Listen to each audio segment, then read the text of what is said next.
Hey, what's going on, guys? I want to talk to you about a comment that I read yesterday. And before we get into what I want to talk about with the comment, I want to just tell you why I was reading comments. I was out on other channels in addition to my channel, reading comments that were placed on videos related to Shopify and drop shipping. And the reason I was doing that is because I am in that niche. I was out there taking the temperature of my niche. I was out there looking for concerns and problems and pain points.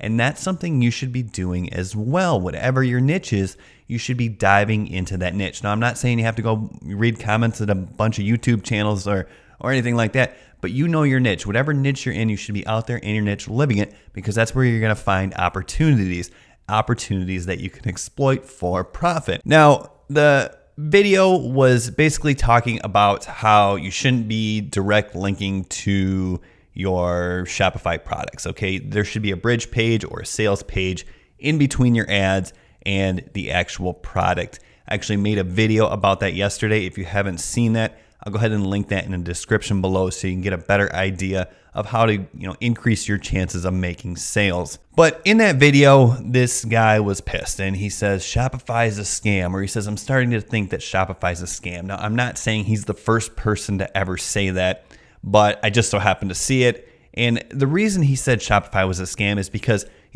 everyone was always telling us that you could just direct link to your products, and now you're saying you can't do it. And he was pissed and frustrated. And first of all, Shopify is not a scam. It's a platform. E-commerce, it's not a scam. It's not going anywhere. If you think Shopify is a scam, you're focusing too much on products, and you got to think more about marketing, I guess, is probably a good starting point for you. But the main point here is, yeah, maybe in the beginning you could put a product on Facebook and direct link to it and make sales, but the industry changes. It gets more competitive. Things evolve. Okay, if it wasn't getting more competitive, then it wouldn't be viable. The fact that it is getting more competitive means e-commerce is completely viable and anyone can get started quickly, cheaply, and without much technical knowledge whatsoever. See, that's the great thing about Shopify and why it is such an opportunity. $29 a month, you're up and running in a day. Okay, when I first started, there was not this wealth of information that there is now. Nowadays, if anyone wants to be successful and get their name out there, they have to provide a ton of value up front, which a lot of us do with our YouTube channel. And the information has to be genuine, otherwise no trust will be built.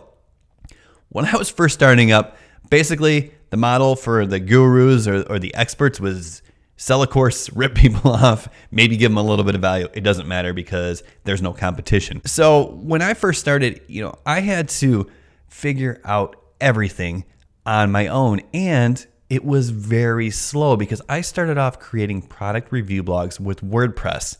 So first it would take me 3 days to figure out how to get WordPress loaded into my site, and then it would take me another 2 days to figure out how to get my theme loaded on there. And then I would have to customize my theme because there weren't very many options. And then only then did I actually start writing.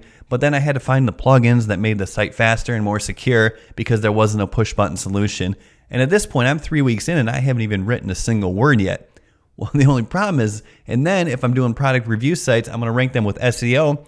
Then I got to go out there and I got to figure out how to rank these sites. And SEO is not quick. So I go out there and I put 2 months worth of work in, and then I have to discover what's working and what's not working, and then reapply what's working, and then wait another 2 months to see if that actually worked or if I was wrong. And at that point, maybe I'm going to start seeing some organic traffic, and at that point, maybe I'm going to make $10 or $15. And then I'm going to have to continue to do that for another 6 months. And then if I get that blog up to $600 or something a month in passive income, then I'm going to do it all over again. And I'm going to start from scratch and do it again. And it's going to take another 6 months. But here's the difference. The second time I make that blog, I already know what works and what doesn't. So when I put 6 months of worth of work into this product review blog the second time, instead of making $600, it's making $1,500 a month. Okay, and then I get and implement email marketing and double that, and the rest is history. But the point of the story is, you're so pissed off that the first time you create a Shopify store, it doesn't work. It's not supposed to work. When in the history of forever have you ever done something you've never done before the first time and had it be completely successful? What happened the first time you rode a bike? You fell off and scraped your knee probably. What happened the first time you had sex? It probably didn't go very well. And if you have kids, What happened the first week you brought them home? You probably weren't very good at it. And that's my point. You're not supposed to succeed the first time. It's just not the way it is. That's why Shopify and dropshipping is such an amazing opportunity. Without investing a lot of money or a lot of time, you can go out there and fail faster. Fail that first time. See, the difference between a successful entrepreneur and one who is just a failure is two things. First of all, a failed entrepreneur gives up. A successful entrepreneur does not give up. The other thing that differentiates a successful entrepreneur from a failed entrepreneur is a failed entrepreneur goes out there, does something, and wonders why it doesn't work. Being a successful entrepreneur is not about doing everything right the first time or being the smartest. It's about going out there, doing something, and then analyzing the results. Figuring out what worked, what didn't.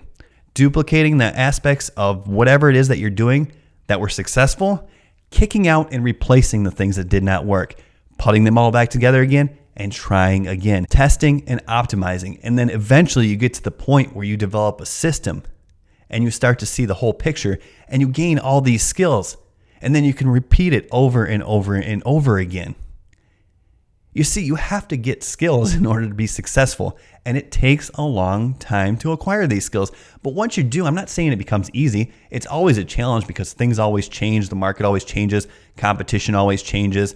And customer and consumer perception always changes. So you have to keep going and learning and staying ahead of the curve. But it doesn't matter. See, becoming a successful entrepreneur, you don't get good at avoiding problems. You just get good at overcoming them. So I hope that's helpful. I hope that gives you a little bit of perspective. Thanks for watching. Subscribe to the channel and we'll see you soon. And most importantly, if you've failed or you think you failed or you're struggling, start again. Figure out what's not working. Try again. Don't give up. It's that simple. All right, bye.